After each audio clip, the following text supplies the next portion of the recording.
മിശിഹായിൽ പ്രിയമുള്ള സഹോദരി സഹോദരന്മാരെ, പ്രിയമക്കളെ, ഈ പ്രഭാതത്തിൽ ശ്രീ യോഹന്നാൻ അറിയിച്ച നമ്മുടെ കർത്താവ് മിശിഹായുടെ പരിശുദ്ധ സുവിശേഷം 11-ാം അധ്യായം 25-ാമത്തെ വാക്യം, saint John's gospel chapter 11 verse 25, ഞാനാണ് പുനരുത്ഥാനവും ജീവനും, എന്നിൽ വിശ്വസിക്കുന്നവൻ മരിച്ചാലും ജീവിക്കും.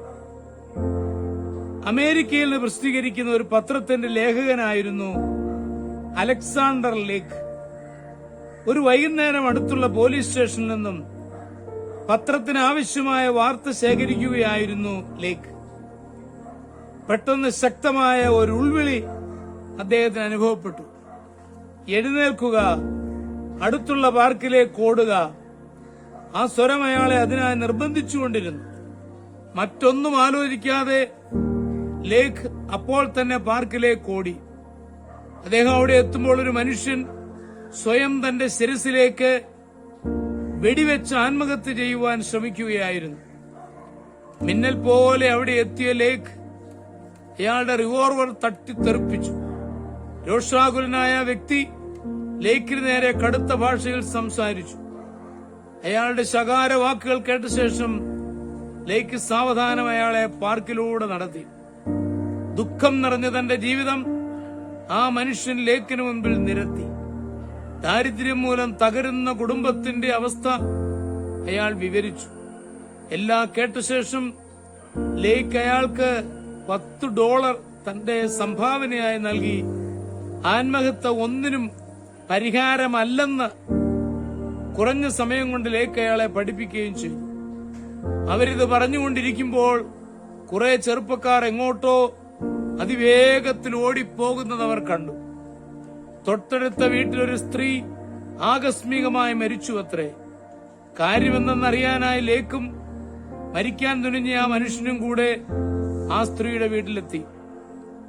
അവരവിടെ ചെല്ലുമ്പോൾ കൂട്ടക്കരച്ചിലായിരുന്നു. വീടിന്റെ മുകളിലേക്കുള്ള സ്റ്റെപ്പുകൾ കയറുമ്പോൾ കാലിടറി നിലത്തു വീണാണ് ആ സ്ത്രീ മരിച്ചത്. അവരുടെ ഭർത്താവും 5 പിഞ്ചോമനകളും മരിച്ച സ്ത്രീയുടെ അടുത്തിരുന്ന് വിങ്ങിക്കരയുന്ന കാഴ്ച ലേക്കിന്റെയും സ്നേഹിതന്റെയും കണ്ണുകളെ ഈർന്നണിയിച്ചു. ഒരു നിമിഷം സ്നേഹിതന്റെ മനസ്സിൽ ഇതേ അവസ്ഥ തന്റെ കുടുംബത്തിൽ സംജാതമാകുന്നത് ഭാവനയിൽ തെളിഞ്ഞു. ആകെ അസ്വസ്ഥനായി അയാൾ തന്റെ പോക്കറ്റിലേക്ക് നിക്ഷേപിച്ച $10 നിന്നും $5 എടുത്ത് മരിച്ച സ്ത്രീയുടെ ഭർത്താവിന് കൊടുത്തുകൊണ്ട് അയാൾ അവരെ ആശ്വസിപ്പിച്ചു. തന്റെ ദാരിദ്ര്യത്തിൽ നിന്നും ഭിന്നമായി വീടിന്റെ ശോച്യാവസ്ഥ മറക്കാൻ തുനിഞ്ഞ ആ മനുഷ്യന്റെ ഹൃദയത്തെ പിടിച്ചുലച്ചു. ലേക്ക് മടങ്ങിയപ്പോൾ തന്റെ വാഹനത്തിൽ അയാളെ വീട്ടിലെത്തിക്കാനും മറന്നില്ല.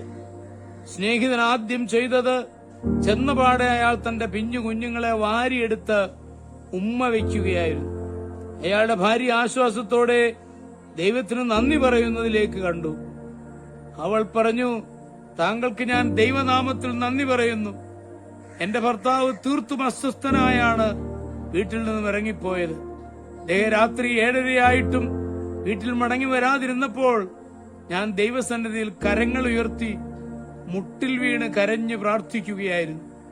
ഇതാ അദ്ദേഹം സുരക്ഷിതനായി മടങ്ങിയെത്തിയിരിക്കുന്നു. ദൈവമേ നന്ദി.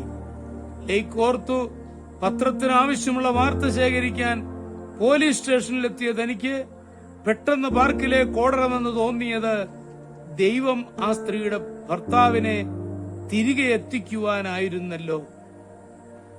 അതെ, മഹാത്മാഗാന്ധി പറയുന്നുണ്ട്, ക്ലോക്കിന് കീ കൊടുക്കുന്നത് പോലെ ഹൃദയത്തിന് കീ കൊടുക്കണം. അല്ലാത്ത പക്ഷം ആന്തരിക ജീവന്റെ ശബ്ദം നിലച്ചു.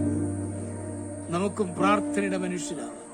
നമ്മുടെ കർത്താവ് മിശിഹായുടെ കൃപയും പിതാവായ ദൈവത്തിന്റെ സ്നേഹവും പരിശുദ്ധാത്മാവിന്റെ സഹവാസവും പരിശുദ്ധ അമ്മയുടെ മധ്യസ്ഥതയും നിങ്ങളോടുകൂടി ഉണ്ടായിരിക്കട്ടെ, എപ്പോഴും എപ്പോഴും എന്നേക്കും.